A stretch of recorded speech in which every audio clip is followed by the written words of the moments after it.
Bienvenue sur Leadershift, le podcast qui fait bouger votre leadership. Bonjour, c'est Vincent. Bienvenue dans un nouvel épisode de Leadershift. Nous continuons cette semaine notre exploration des articles On Leadership, deuxième volume, qui est apparu dans la collection des Harvard Business Review 10 Must Reads, donc les 10 articles que vous devez absolument lire. Je sais pas pourquoi d'ailleurs, mais enfin c'est ce que HBR dit, donc on va faire semblant de les croire. Cette semaine, How Managers Become Leaders, comment les managers deviennent des leaders, dans un bouquin, alors tenez-vous bien, qui s'appelle The Seven Seismic Shifts of Perspective and Responsibility de Monsieur Watkins, écrit en 2012. Donc ce sont les 7 déplacements tectoniques de perspective et de responsabilité. En lisant le titre de son livre, je me suis dit que... Enfin, je sais pas. Si une fois j'écris un livre, je pense que je me battrai contre mon éditeur pour que ça soit pas un titre avec autant de ronflements. Enfin, c'est gonflé, quoi. Les 7 déplacements tectoniques. Non, puis quoi encore pourquoi pas les 7 manières de créer le bonheur de l'humanité pendant qu'on y est. Mais bon, voilà, c'est un petit peu les habitudes de publication américaines, donc on peut pas trop en vouloir à Monsieur Watkins.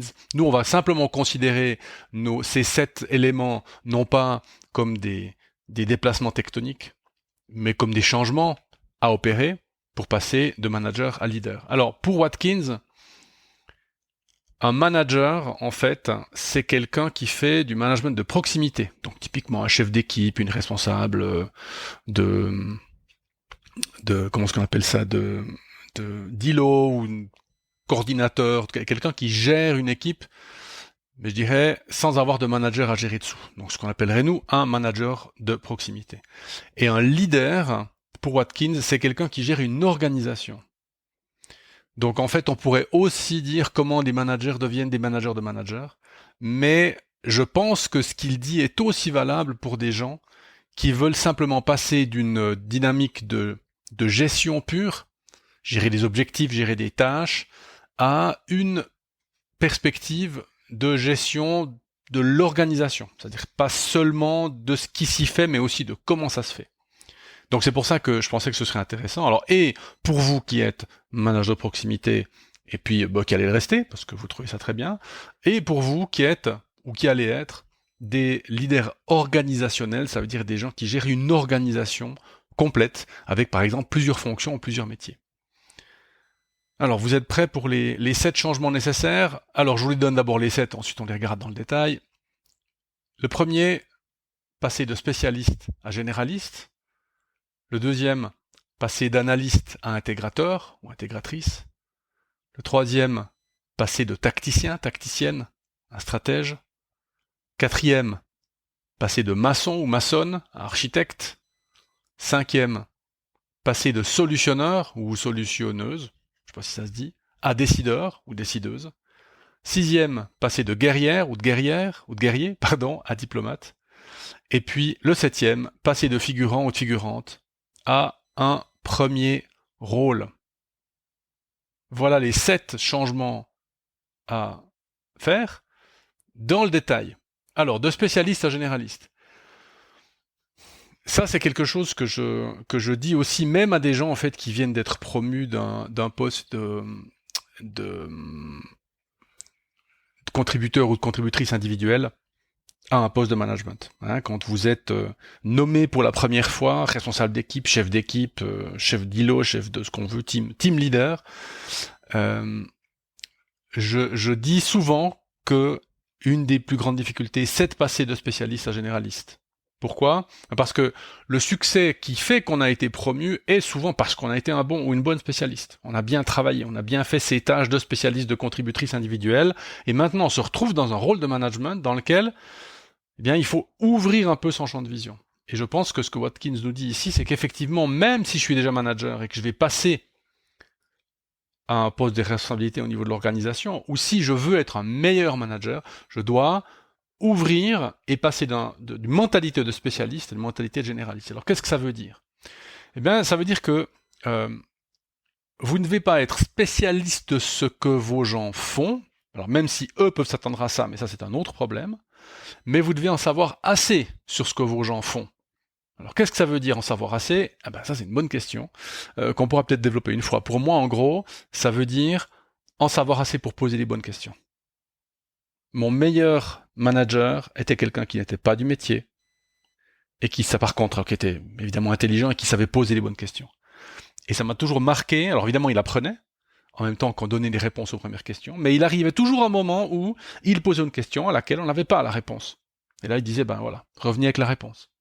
Il repartait, spécialiste, et puis on revenait avec la réponse. Et puis comme ça continuait, la discussion continuait, le travail continuait. Donc en savoir assez sur ce que vos gens font. Autre chose, pour passer de spécialiste à généraliste, reconnaître les différentes cultures qui sont inhérentes à chaque métier. Mais ça, c'est vrai même si vous avez une équipe. Vous avez peut-être une équipe qui fait 2 tâches ou 3 fonctions différentes. Eh bien, chacune de ces fonctions aura peut-être une culture différente, voire même un langage différent. Donc, vous devez apprendre à parler le langage de chacun de ces métiers pour comprendre de quoi ils retournent, mais aussi pour être plus proche de vos équipes. Et pour savoir, on verra l'importance du langage plus tard, pour savoir expliquer, convaincre, persuader. Donc, passer de spécialiste à généraliste, je pense qu'il l'a mis en premier pour une bonne raison. C'est souvent la transition la plus difficile. Deuxième transition au changement, passer d'analyste à intégrateur. Vous voyez qu'il s'agit du même mouvement de prise de recul. Analyste, qui est près des données, près des problématiques, eh bien, il faut arriver à intégrateur, donc prendre du recul pour pouvoir faire se parler ces différents métiers, justement. Faire des compromis, trouver des consensus pour résoudre des problèmes organisationnels complexes. L'intégrateur, c'est quelqu'un qui intègre les différentes capacités, compétences d'une équipe.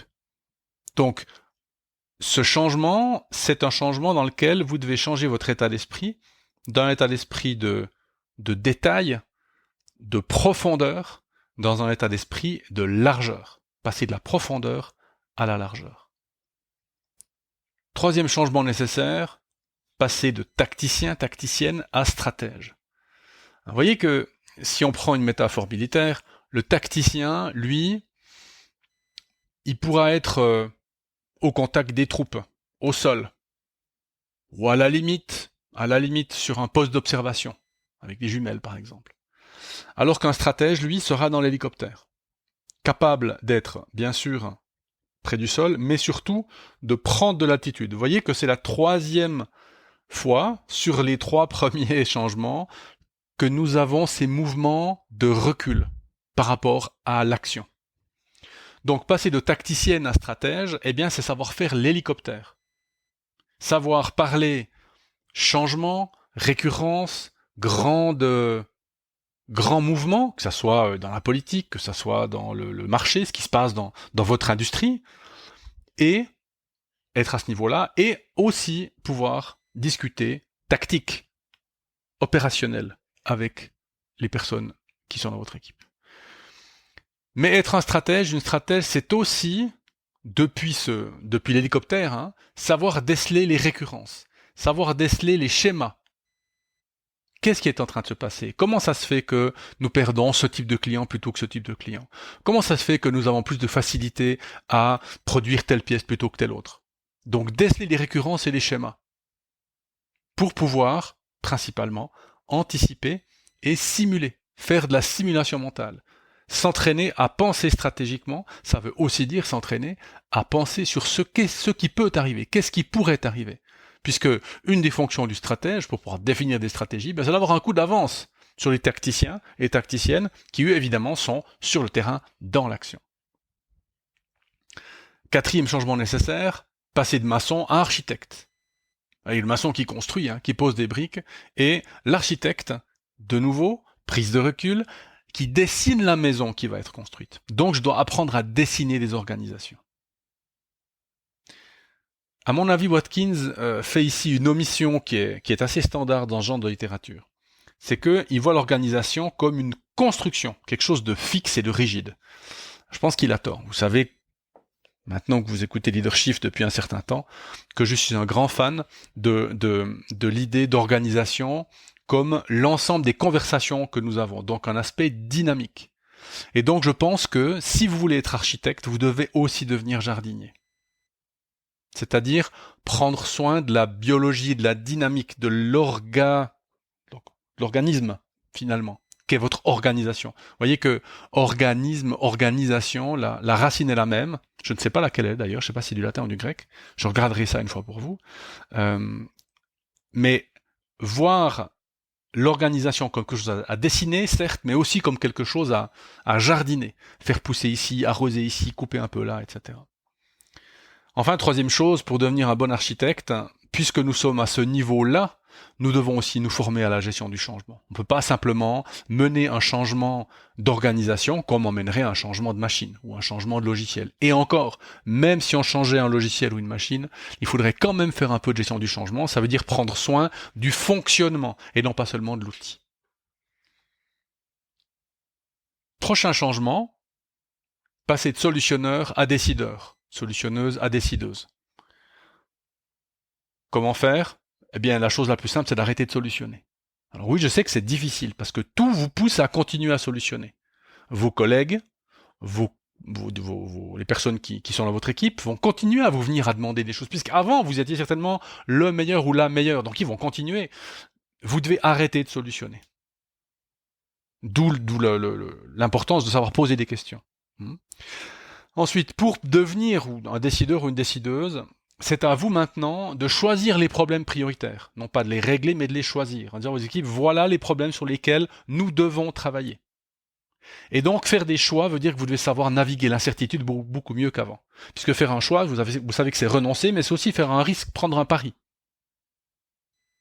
Donc, naviguer l'incertitude devient important. Et enfin, vous verrez qu'il y a des problèmes qui tombent dans des zones peu définies, dans des zones grises, qui ne sont pas vraiment de la responsabilité de X ou de Y, et donc votre travail, c'est aussi en tant que décideur de choisir ou de décider qui va devoir s'occuper de ce genre de problème gris. Sixième changement nécessaire, passer de guerrière à diplomate. Alors on voit bien, de nouveau, vous voyez que le diplomate, il est rarement sur le terrain, alors on peut lui en vouloir pour ça, mais c'est un rôle différent. Donc encore une fois, une prise de recul. Et donc l'idée là, c'est plutôt que d'être au combat, c'est d'influencer la manière dont le combat va se dérouler. Donc influencer les facteurs extérieurs à votre organisation. Pensez aux managers des équipes ou des départements avec lesquels votre département travaille. Si vous êtes à la tête d'une entreprise, pensez à vos concurrents, pensez aux régulateurs, pensez à la politique, pensez aux autorités, pensez aux parents, si vous avez des apprentis, ou toutes ces personnes qui naviguent dans une zone à l'extérieur de votre entreprise ou de votre département et qui pourtant influent votre département ou votre organisation. Et du coup, pour pouvoir influencer ces facteurs extérieurs, eh bien, vous devez développer de nouvelles compétences, dont la négociation, la persuasion, la recherche d'alliances. Il existe des formations pour ça, hein, vous en trouverez, pas que chez Coapta, mais aussi, et ce sont des compétences qui sont extrêmement intéressantes à développer. Enfin, dernier changement nécessaire, passer du rôle de figurant à un rôle de premier rôle. Un rôle de premier rôle, c'est marrant à dire, mais c'est effectivement un rôle différent. Un figurant, eh bien, je peux me permettre d'être là, peut-être d'être un petit peu absent. En tout cas, une chose qui devient très très vite apparente aux gens qui ont une promotion, c'est que ils se sentent observés. Elles se sentent la cible de tous les regards. Alors qu'avant, quand je suis contributeur individuel, collaborateur, collaboratrice standard, personne ne me regarde parce que je n'ai pas cette position à la tête de quelque chose. Et quand je suis à la tête de quelque chose, je suis la tête de quelque chose, donc on va regarder ce que je fais, comment est-ce que je le fais. Et donc, très important, pour jouer ce premier rôle, être exemplaire. Hein, vous attendiez peut-être à ce que je le dise, ça reste une des composantes essentielles du leadership, l'exemplarité. Ensuite, autre chose qui peut commencer à être intéressant, c'est d'apprendre à communiquer avec de grands groupes de personnes. Vous voyez que avec une équipe, j'ai 2, 3, 4, 5, 6, peut-être 7 personnes dans mon équipe. Alors à part en production, on peut vite arriver à 15 ou 20 personnes. Mais quand vous développez votre organisation, quand vous êtes à la tête de votre organisation, vous allez devoir parler peut-être avec 20, 30, 40, 50, 100, 200, 400, 500 personnes. Et donc vous devez apprendre à communiquer. C'est une autre forme de communication. Et donc, vous devez développer votre capacité à présenter, voire à raconter. Vous devenez, de facto, un raconteur d'histoire. Une raconteuse d'histoire. Voilà, ce sont les 7 changements nécessaires pour passer de manager à leader, selon Watkins. Donc vous devez devenir généraliste, intégrateur, intégratrice, stratège, architecte, décideur, décideuse, diplomate et premier rôle. Vous voyez que pour beaucoup de ces changements, il y a cette idée de prise de recul, de prise de distance. Et c'est un effort qui est difficile à faire, non seulement parce que c'est un effort, mais aussi parce que ce n'est pas habituel. Ce n'est pas... Nous devons changer notre perspective, notre point de vue sur ce qui a fait notre succès jusqu'auparavant. Voilà, c'est la fin de cet épisode. Je vous dis à la semaine prochaine. Ciao.